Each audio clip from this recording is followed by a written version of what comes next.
bahagia. Saya, Desa Ayu Ike Laksmiyeni, calon guru penggerak Angkatan 9, SMA Negeri 1 Susut Kabupaten Bangli. Pada video ini, saya akan menampilkan penerapan segitiga restitusi yang coba saya lakukan pada permasalahan murid saya di sekolah. Sebelum kita melihat penerapan segitiga restitusi yang saya lakukan, sebelumnya saya ingin menyampaikan tentang restitusi itu sendiri. Restitusi adalah sebuah cara untuk menanamkan disiplin positif pada murid. Menurut Goshen tahun 2004, restitusi adalah proses menciptakan kondisi bagi murid untuk memperbaiki kesalahan mereka, sehingga mereka bisa kembali pada kelompok mereka dengan karakter yang lebih kuat. Tahapan untuk melakukan restitusi disebut dengan segitiga restitusi. Tahapan segitiga restitusi terdiri dari menstabilkan identitas, validasi tindakan yang salah, dan menanyakan keyakinan. Adapun prinsip pada masing-masing tahapan tersebut dapat dijelaskan sebagai berikut. Pada tahap menstabilkan identitas, yang kita lakukan adalah berdasarkan prinsip membuat kesalahan adalah bagian dari proses pembelajaran. Kemudian kita menggeser identitas murid yang gagal ke identitas yang sukses. Selanjutnya, pada tahap validasi tindakan yang salah, yang kita lakukan adalah berdasarkan prinsip bahwa setiap perilaku bertujuan memenuhi kebutuhan dasar tertentu. Guru bergeser dari pemikiran stimulus respon ke teori kontrol. Kemudian, pada tahap menanyakan keyakinan, guru memberikan pertanyaan-pertanyaan yang menghubungkan keyakinan anak dengan keyakinan kelas atau keluarga, menghubungkan keyakinan anak dengan perilaku anak yang diperbuat. Nah, pada kasus pertama yang akan saya praktekkan segitiga restitusi adalah kasus salah satu siswa saya yang bernama Kirana yang terlambat menyetorkan tugas. Skenarionya, pada suatu hari Bu Ike tidak bisa mengajar pelajar matematika di kelas 11A2 karena harus mengikuti pendampingan individu kedua untuk calon guru penggerak Angkatan 9. Bu Ike pun memberikan tugas kepada siswa kelas A2 agar kelas tidak kosong. Namun, Kirana tidak mengumpulkan tugas tersebut di Google Classroom yang due date-nya pukul 15.00 WITA. Padahal berdasarkan buku presensi, hari itu Kirana masuk sekolah. Saat istirahat, Bu Ike pun memanggil Kirana untuk klarifikasi.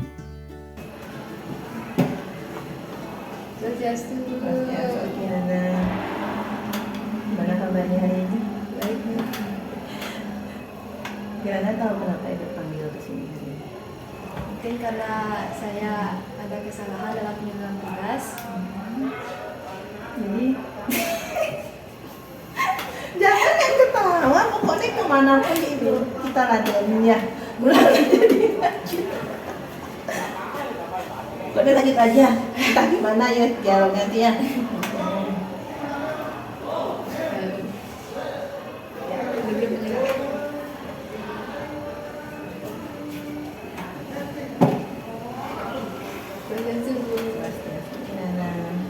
Gimana kabarnya hari ini?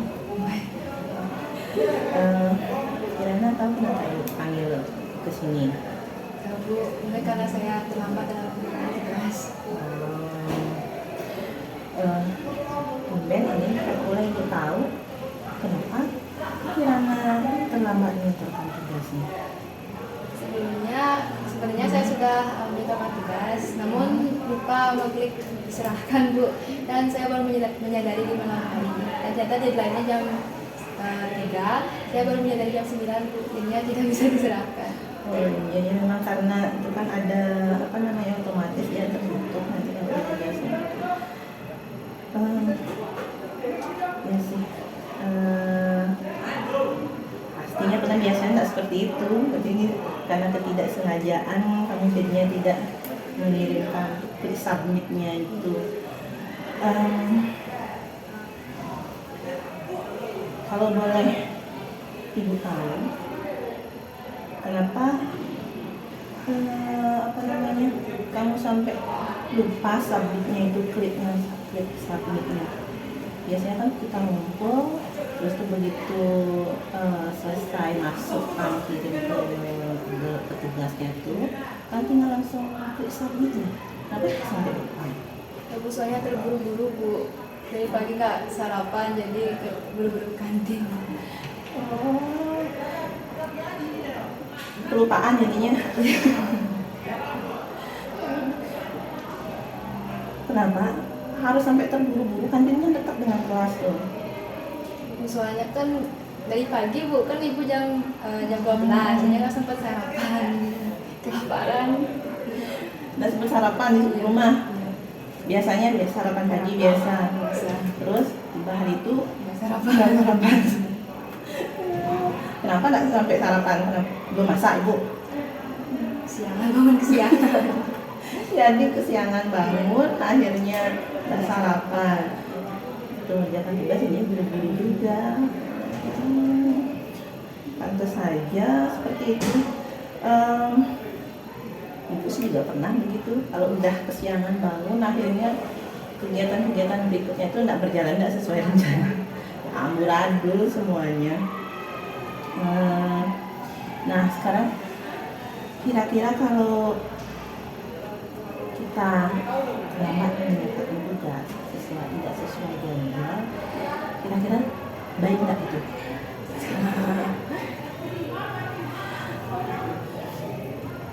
Kalau kita kaitkan dengan keyakinan kelas kita, kira-kira apa yang tidak sesuai dengan yang sudah kamu lakukan? Mungkin tanggung jawab. Tanggung jawab ya. Nah, karena di sana ada keyakinan kelas kita yang tidak kamu bisa penuhi, untuk permasalahan itu bagaimana cara kamu mengatasinya?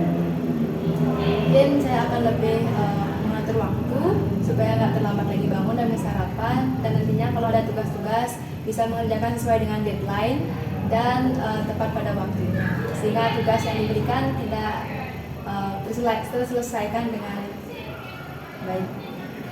Jadi mulai dari mengatur waktu dulu, kemudian bangun pagi, tidak terlambat, sarapan dulu, itu yang akan dilakukan. Nah, untuk melakukan rencana kamu, kira-kira siapa saja yang nanti akan kamu libatkan untuk agar apa yang sudah kamu rencanakan itu bisa terlaksana dengan baik? Mungkin saya akan bekerja sama dengan Ibu dan teman-teman bantuannya untuk saling mengingatkan dalam pengumpulan tugas atau menyentuhkan tugas. Terus kalau bangun paginya? Dua mungkin atau Alarm ya. Atau ibu sudah bangunin pagi-pagi. Nah, jadi dari permasalahan kamu, yang pertama dari karena bangun kesiangan sehingga harus terburu-buru, lupa klik submitnya, kemudian nanti juga jadinya tugas yang ini belum di-store, masih ada tugas yang lain lagi, harus bisa ngatur waktu. Jadi yang kamu libatkan nanti ada orang tua di rumah, jadi ingat ibu, pastikan ke ibu, Bu, tugas saya sudah ya. Kemudian saling mengingatkan dengan teman-teman. Jadi itu yang rencana yang sudah kamu rancang untuk mengatasi masalah yang kamu miliki itu. Jadi kita dari diskusi ini bisa kira-kira kamu simpulkan dari permasalahan awal, kemudian keyakinan apa yang belum terpenuhi dari yang perilaku yang kamu lakukan, dan solusinya untuk mengatasi hal tersebut. Bisa? Yang kita diskusikan dari tadi itu, yang pertama saya salah karena terlambat dalam penyelesaian tugas. Yang kedua yaitu saya akan mengatur waktu. Terus saya juga nanti akan bekerja sama mungkin dengan ibu dan teman-teman untuk saling mengingatkan dalam mengirimkan tugas supaya nantinya teman-teman dan saya sendiri tepat menyelesaikan tugas. Ya, jadi itu yang terlibat ya. Berarti kira-kira kapan ini mulai dilaksanakan rencananya? Sekarang Udah mulai sekarang ya. Terima kasih. Jadi itu yang sudah kita diskusikan hari ini. Bagaimana terima kasih sudah ketemu kan solusinya sendiri. Jadi perencanaannya akan dilaksanakan mulai hari ini langsung. Kita lihat nanti kalau memang nanti di selama perjalanan rencana ini kamu ada menemukan kesulitan, silakan sampaikan ke Ibu lagi. Kita diskusi kembali. Semoga sukses berjalan rencananya ya. Ya. Terima kasih, itu aja yang untuk Ibu. Tidak ada masalah yang lain, hanya itu. Ya. Kami santai. Terima kasih Kiana. Kasus kedua yang akan saya selesaikan dengan menerapkan segitiga restitusi adalah kasus murid saya yang bernama Ari yang tidak memasukkan baju saat pembelajaran matematika. Skenarionya, Bu Ike, guru matematika kelas 11 di SMA Negeri 1 Susut di sekolah ini terdapat aturan untuk berpakaian rapi. Salah satunya adalah baju harus dimasukkan. Saat pembelajaran di kelas, ternyata ada murid yang tidak memasukkan baju. Setelah pembelajaran selesai, Bu Ike memanggil siswa tersebut untuk diajak berdialog terkait pelanggaran yang dilakukan oleh siswa tersebut. Swastiastu. Swastiastu, silakan duduk. Selamat siang, Ari. Siang, Bu. Bagaimana kabarmu hari ini? Baik, Bu. Ari tahu kenapa Ibu panggil ke sini? Mungkin karena saya melanggar tata tertib. Kira-kira tata tertib apa yang Ari langgar sekarang? Mungkin karena saya tidak memasukkan baju sehingga saya tidak rapi. Ibu tahu Ari bukan satu-satunya orang siswa yang melanggar dengan tidak memasukkan baju. Dan Ari juga kan salah satu muridnya Ibu banggakan di kelas. Tapi kenapa Ari tidak memasukkan baju? Saya merasa panas di kelas. Karena panas. Memang sih suhu udara sekarang sedang sangat panas sekali. Namun ada tidak cara yang lebih efektif untuk mengatasi rasa panas itu, tapi tanpa melanggar tata tertib? Mungkin membuka semua jendela dan menggunakan buku untuk kipas.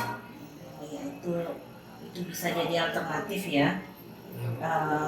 Baik, karena untuk masalah rasa panas, suasana panas, suhu panas di kelas itu sudah bisa cari solusinya. Nah, terkait sekarang pelanggarannya, Ari masih ingat nggak keyakinan kelas yang sudah kita sepakati? Masih, Bu. Kira-kira untuk kejadian Ari yang tidak memasukkan baju ini itu tidak sesuai dengan keyakinan kita yang mana? Keyakinan dan kedisiplinan. Bagus sekali, masih ingat ya. Bahwa itu tidak sesuai dengan keyakinan kita, yaitu disiplin. Bahwa tidak sesuai dengan tata tertib yang ada di sekolah kita. Lalu kira-kira solusi untuk pelanggaran yang Ari lakukan kira-kira apa yang sesuai? Saya akan selalu masukkan baju agar rapi. Bagus sekali ya. Itu harus kamu ingat, nanti setiap hari kamu akan memasukkan baju agar rapi, tetap ganteng kan. Ada tidak tambahan lagi yang bisa dilakukan untuk pelanggaran perilaku yang sebelumnya itu? Mungkin saya akan menjadi contoh yang baik bagi teman-teman saya dan mengingatkan pada teman-teman saya supaya tetap mematuhi aturan sekolah. Bagus sekali. Tolong diingat itu ya.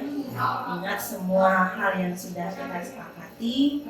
Jangan melanggar, tetap jadi contoh yang baik. Ya. Ya, siap. Tetap menjadi murid kebanggaan Ibu. Ya, siap. Terima kasih. Itu saja sih yang ingin Ibu sampaikan hari ini. Sampai ketemu lagi di kelas. Ya, siap.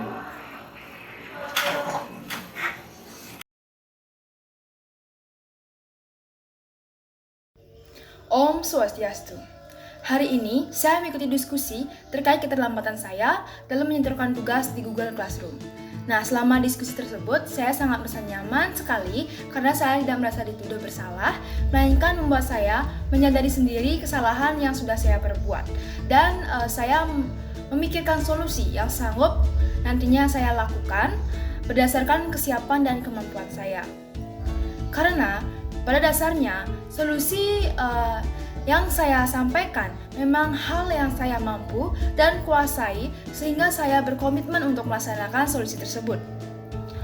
Solusi seperti ini nantinya mungkin membuat murid yang melanggar akan menyadari perilakunya sendiri tanpa harus ada guru yang menunjuknya atau yang menunjuk bahwa murid itulah salah. Menurut diskusi seperti ini, baik dilakukan untuk menyadarkan murid atas perilakunya sendiri. Baik, itu kesan saya setelah melakukan diskusi. Saya tutup dengan Pramu Santi. Om Santi, Santi, Santi. Om Swastiastu. Perkenalkan, nama saya Iwan Hadi Tresnaguna dari kelas 11 S1. Pada video ini saya akan menyampaikan perasaan saya terkait diskusi yang saya lakukan bersama Ibu Ike yang bernama segitiga restitusi. Saya merasa nyaman saat melakukan segitiga restitusi karena saya merasa dihakimi atas pelanggaran yang saya lakukan. Selama diskusi saya diberi kesempatan untuk menyampaikan alasan mengapa saya melanggar dan menyampaikan solusi yang saya harapkan sebagai bentuk tanggung jawab saya terhadap pelanggaran yang telah saya lakukan. Saya berharap jika nanti ada pelanggaran agar diselesaikan dengan cara seperti ini. Demikian yang bisa saya sampaikan. Saya ucapkan terima kasih. Om Santi, Santi, Santi, Om. Demikianlah praktik penerapan segitiga restitusi bersama dengan 2 orang murid di sekolah saya, serta perasaan murid saya setelah mengalami atau melakukan penerapan segitiga restitusi tersebut. Semoga bermanfaat dan terima kasih.